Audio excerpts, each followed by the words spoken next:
Guys, मेरा नाम है रितिका त्यागी और आज हम अपना electricity chapter class 10th lecture number 7 start कर रहे हैं, जिसमें हमारे टॉपिक होंगे आज about the factor affecting resistance of a conductor, classification of substances and resistivity.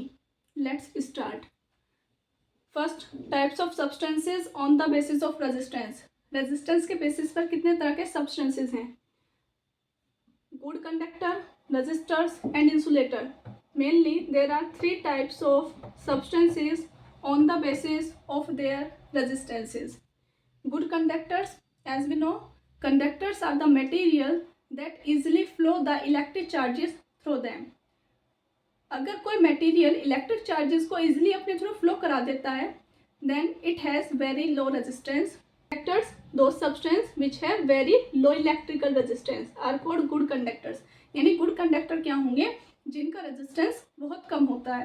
Example metals except lead. Example silver metal. Silver metal, gold metal are the best conductor of electricity. Next good category copper and aluminium. Resistors दो substance which have comparatively high electrical resistance, मतलब जिनका resistance थोड़ा conductor से ज़्यादा हो। ज़्यादा होने का मतलब यहाँ का करंट थोड़ा कंडक्टर से लिमिटेड होगा। Example alloys. Alloys, water alloys. Alloys actual are the homogeneous mixture of two or more metals, metal non metals. यानी जो एलोज होते हैं वो मिक्सचर हैं, समांगी मिश्रण है दो या दो से अधिक मेटल्स के, या उसमें मेटल और नॉन मेटल भी मिक्स कर सकते हैं। और यह एग्जाम्पल है nichrome. Nichrome is also used in making the heating filament, heating appliances like electric iron. That is, insulators, those substances which have infinitely high electrical resistance, यानी जिनका रेजिस्टेंस बहुत ज़्यादा हो, करंट यहाँ पर फ्लो नहीं करने का, current does not flow inside the insulators. Example है रबर, प्लास्टिक, वुड एक्सेट्रा। तो हमने पढ़ा क्लासिफिकेशन सब्सटेंसेस का on the basis of the resistance, which have very low resistance are called good conductor, and very high resistances वाले insulators, and intermediate between them resistors. जिनका resistance बहुत कम हो that is good conductor, जिनका resistance बहुत ज़्यादा हो insulator, और जो इनके बीच में होते हैं जिनका resistance conductor से ज़्यादा और insulator से कम that is resistor. मटेरियल को क्लासीफाई करना है good conductor, resistor and insulator में। देखते हैं rubber. Rubber as we know is an insulator. Rubber is an insulator. Paper is also an insulator. Nichrome is an alloy. Nichrome is an alloy. अगर ये एक alloy है then it is a resistor. Polythene is an insulator. Resist the flow of electricity, very high resistance. Aluminium is a good conductor. Aluminium is a good conductor of electricity. Next, wood, insulator in dry condition. Manganese also an alloy. Manganese also an alloy, so it is also a resistor. Bakelite is an insulator. Bakelite is used for making comb, pressure cooker handles, switches, etc. तो हमने classification किया, rubber insulator होता है, electricity के flow को रोकता है। Paper also insulator, restrict the flow of electric current. Nichrome is an alloy, that's why it is a resistor. It has a resistance intermediate between good conductor and insulators. Next, polythene. All of you are very well aware with polythene that it is an insulator. Then aluminium, good conductor. Wood, insulator. Manganese, resistor because it is an alloy. Bakelite is an insulator. Bakelite use किया जाता है electric switch बनाने के लिए, pressure cooker handle बनाने के लिए। Next, the factors affecting resistance of a conductor, यानी कौन कौन से फैक्टर्स हैं जो कंडक्टर की रेजिस्टेंस को इफेक्ट करते हैं। सबसे पहला लेंथ ऑफ द कंडक्टर, आपने तार कितना लंबा लिया हुआ है। लेंथ कंडक्टर की डिसाइड करती है रेजिस्टेंस ऑफ द कंडक्टर को। Next, area of cross section of the conductor, आपने तार कितना मोटा या कितना पतला करके लिया है, यानी thickness of the wire also affect the resistance of the conductor. Next, nature of material of the conductor, आपने कंडक्टर किस मटेरियल का बनाया है, गुड कंडक्टर, रजिस्टर और insulator. Temperature of the conductor, जो सराउंडिंग का टेम्परेचर है also affect the resistance of the conductor. अब हम इनको वन बाय वन डिस्कस कर लेते हैं। How length, area of cross section, nature of material and temperature of the conductor effect the resistance of a conductor. Let's start. The first effect, length of the conductor. Conductor की length का effect क्या होता है length resistance of the wire पर। Length of the conductor is directly proportional to its length, यानी R directly proportional to L. That is the main point. R directly proportional to L means wire है जिसका लंबाई छोटा है, एक wire है जिसका लंबाई बड़ा है। Then let it has L1 and it has L2. Here L2 is greater than L1. Then L2 wire, that is R2 and R1. Consider कर लिए दो रेजिस्टेंस, लेंथ L1 का resistance R1, length L2 wire का resistance R2। अगर यहाँ पे L2 wire की लंबाई ज़्यादा है L1 से, then R2 resistance is also greater than R1। जितना वायर लंबा लेते हैं उतना रेजिस्टेंस बढ़ जाता है। Resistance of a conductor is directly proportional to its length. There is given a long wire or conductor has more resistance and a short wire or conductor has less resistance. यानी जो conductor जिसका लंबाई ज़्यादा होगा उसका resistance ज़्यादा, और जिस कंडक्टर का लंबाई छोटा उसका रेजिस्टेंस कम। यही यहाँ शो किया गया है। रीजन बिहाइंड दिस, इसका कारण क्या है, कंडक्टर की लेंथ छोटी है, इजी फ्लो ऑफ इलेक्ट्रॉन्स यहाँ पॉसिबल है। ये इलेक्ट्रॉन्स का फ्लो दिखाया गया है जो इजीली फ्लो कर रहे हैं, यानी नंबर ऑफ कोलिजन कम होगा, टकराव कम होगा। Short wire, less collision, low resistance. Next, long wire में इलेक्ट्रॉन्स को कवर करना पड़ेगा एक लंबा दूरी।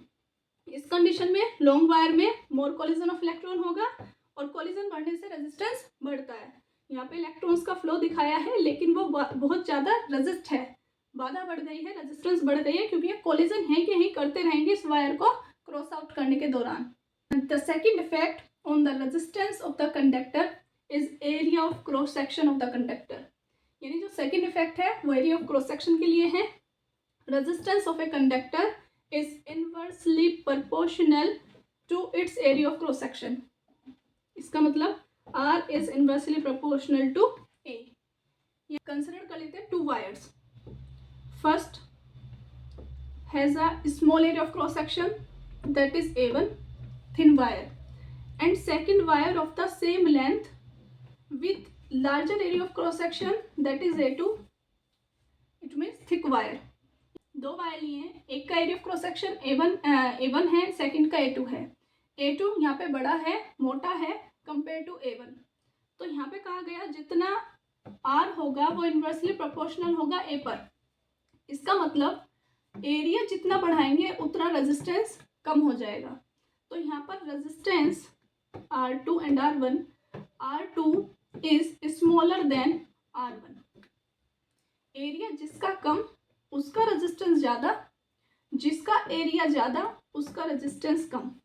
It is shown in this note, a thick wire has less resistance than a thin wire and a short wire has less resistance than a long wire. यानी इसमें दोनों इफेक्ट को शो कर दिया है। थिक वायर का resistance, thick and short wire, long wire. Here resistance, let R1 of this wire and resistance R2 for this wire. Here resistance R1 is smaller than resistance R2। क्या कहा गया, जितना मोटा तार होगा, थिक होगा, उतना रेजिस्टेंस कम, फेवरेबल कंडीशन R1 के लिए। यहाँ पे एरिया ऑफ क्रॉस सेक्शन कम है, पतला है तार। जितना लेंथ छोटा होगा उतना रेजिस्टेंस कम होगा। तो यहाँ पर लेंथ R1 के लिए फेवरेबल है compare to R2। That's why I say R2 is greater than R1, इसलिए मैंने कहा R2 यहाँ पर R1 से ज़्यादा रहेगा। आई होप ये आपको पॉइंट समझ आए हों। यहाँ दिखाया गया है एक थिक वायर और एक थिन वायर, जिसमें यहाँ पर इजली फ्लो ऑफ इलेक्ट्रॉन्स यहाँ दिखाया गया है थिक वायर के लिए, और थिन वायर में नंबर ऑफ कोलिजन्स ज़्यादा होता है। तो यहाँ पर थिन वायर में रेजिस्टेंस ज़्यादा होगा, resistance high here and resistance low here. I hope आपको ये 2 पॉइंट्स क्लियर हुए हों। Resistance directly proportional to length of the conductor and resistance inversely proportional to area of cross section of the conductor. जितना छोटा तार लेंगे उतना resistance कम, जितना बड़ा तार लेंगे उतना रेजिस्टेंस ज़्यादा। जितना मोटा तार लेंगे थिक वायर लेंगे उतना रेजिस्टेंस कम होगा, जितना हम पतला तार थिन वायर लेंगे उतना रेजिस्टेंस ज़्यादा होगा। Next third effect, nature of material of the conductor. Third effect है मटेरियल, जो कंडक्टर किस मटेरियल का बना है। Effect of the nature of material of the conductor. Resistance also depends on the nature of material of which the conductor is made. हमने conductor को किस material से बना दिया है उस पर भी रेजिस्टेंस डिपेंड करेगा। Copper wire has much less resistance compare to nichrome wire of same length and same area of cross section. यानी अगर यहाँ पे 2 तार लेते हैं, एक हम वायर लेते हैं कॉपर का बना हुआ, एक वायर लेते हैं हम नाइक्रोम जो कि एक एलोहेस का बना हुआ, then we find that the resistance of copper wire is much less than nichrome wire. Reason है इनका nature. Copper is a good conductor of electricity, it has very less resistance, whereas nichrome is an alloy. Compared to copper, it has high resistance. The wire is made by rubber, then it completely block the flow of current because it has very high resistance and it is also the insulator of electricity. Last and the fourth effect is the effect of temperature on the resistance of conductor. जो हमारा इसका last effect है, that is the temperature. If the temperature of the metal conductor increase, अगर metal के conductor का temperature बढ़ा दिया जाता है, आयंस ऑफ मेटल वाइब्रेट मोर विग्रेसली। जो उनके अंदर के आयंस हैं, इलेक्ट्रॉन्स हैं, चार्जेस हैं, वो बहुत तेजी से भागना शुरू कर देते हैं, मूव करना शुरू कर देते हैं। Reason, because temperature is a form of energy. वो हमने उनको क्या प्रोवाइड करा दिया, energy, which increase their kinetic energy, that is motion. This increase the number of collision. इससे क्या होगा, फ्री आयंस जो कहीं ना कहीं धीरे चल रहे थे वो ज़्यादा एनर्जी लेकर तेज चलेंगे, जिसके कारण नंबर ऑफ कोलिजन्स यानी टकराव बढ़ जाएगा बिटवीन द फ्री इलेक्ट्रॉन्स, उन फ्री इलेक्ट्रॉन्स के बीच में एंड आयंस के बीच में। हेंस फॉर ए मेटल, इस कारण से मेटल के लिए रेजिस्टेंस इंक्रीज हो जाता है विद इंक्रीज द टेम्परेचर। तो यहाँ पर क्या कहा है, टेम्परेचर जैसे ही मेटल कंडक्टर का बढ़ाते हैं तो यहाँ पे जो फ्री इलेक्ट्रॉन्स या फिर आयंस है कंडक्टर के, उनको यहाँ पे एनर्जी का गेन होता है, उनकी काइनेटिक एनर्जी इंक्रीज हो जाती है। जब मोशन वाली एनर्जी बढ़ गई है तो मोशन में आएंगे, मोशन में आने के कारण कोलिजन्स, नंबर ऑफ कोलिजन्स पर सेकंड बढ़ जाते हैं। कोलिजन के कारण क्या होता है, रेजिस्टेंस। अब टेम्परेचर बढ़ा तो रेजिस्टेंस बढ़ा। ये रिलेशन फॉर कंडक्टर्स ही लागू होता है। It is different for semiconductor. Semiconductors के लिए ये लागू नहीं होती है चीज़ कि यहाँ पे टेम्परेचर बढ़ाओ तो सेमीकंडक्टर का रेजिस्टेंस बढ़ता ही है, घट भी जाता है। Now introducing the concept of resistivity. Resistivity है क्या, पहले कंडीशन देखते हैं जो हम अभी पढ़ के आए हैं इफेक्ट्स को। हमने फर्स्ट इफेक्ट पढ़ा, length of conductor is directly proportional to resistance. Second पढ़ा, resistance of a conductor is inversely proportional to area of cross section. ये first equation, second equation, combining both equation we get R directly proportional to L by A। Equality में लाने के लिए constant of proportionality that is rho, इसको हम बोलते हैं rho, and that is resistivity, that is resistivity RA by L। तो यहाँ पर क्या क्या है, resistivity is a material property. Resistivity क्या है, एक मटेरियल की प्रॉपर्टी है that measure how much it resist the flow of electric current। जो ये मेजर करता है कि कितना वो इलेक्ट्रिक करंट को रोकेगा। It is fundamental property of a material, कि किसी मटेरियल के लिए उसकी फंडामेंटल प्रॉपर्टी है, मतलब ये हमेशा कन्वे की जाएगी उसके साथ जहाँ रेजिस्टेंस वहाँ रेजिस्टिविटी होगी। And is represented by the letter rho, और इसको हम किससे शो करते हैं, रोहो से शो करते हैं। SI unit is ohm metre. इसको अभी मैं आगे आपको समझाऊंगी ओहम मीटर यहाँ से कैसे निकलता है। फिलहाल मैंने यहाँ आपको बताया रोहो कैसे शो किया जाता है या कैसे ये ड्राइव होता है।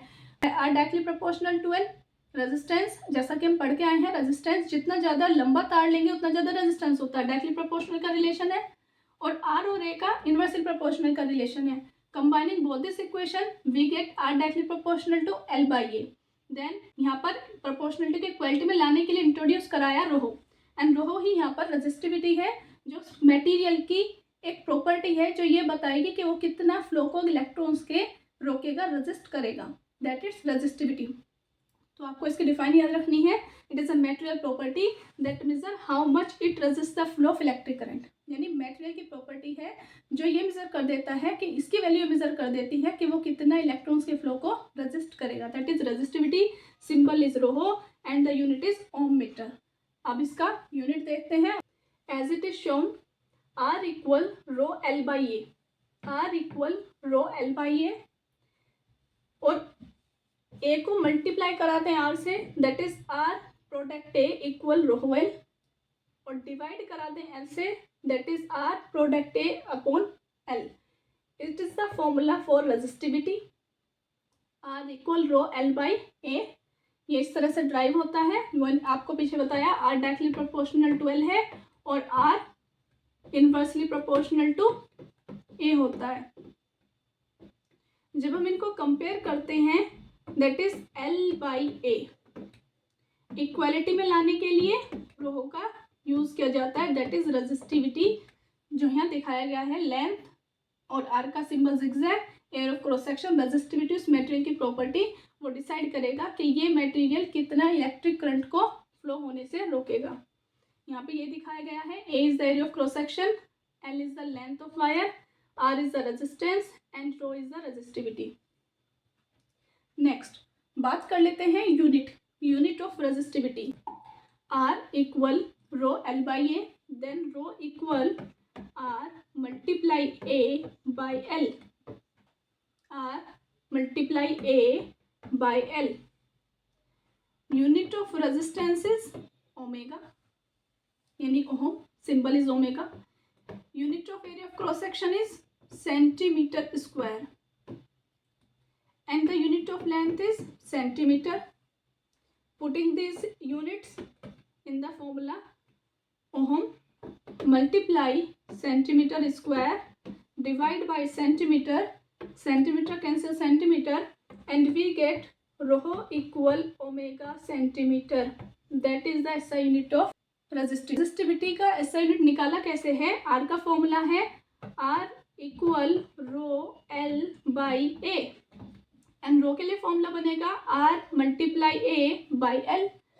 R का unit omega, area centimetre square, length in centimetre, value put किया, centimetre cancel centimetre, then what we get omega centimetre. On the resistivity, a copper wire of length 2 metre, area of cross section 1.7 multiply 10 to the power -6 metre square, has resistance 2 multiply 10 to the power -2 ohms.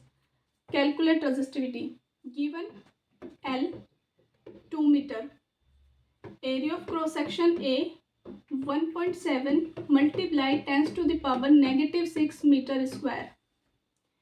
R की value 2 multiply 10 to the power -2 ohm. Value for resistivity we have to calculate. Formula R equal rho L by A, then rho equal R A by L. Putting value for R, A and L, that is 2 multiply 10 to the power -2 multiply 1.7 multiply 10 to the power -6 divide by 2, as 2 cancel 2, we get rho equal 1.7 multiply 10 की power -2 and -6, और adding it we get 10 to the power -8. as negative negative add हो जाते हैं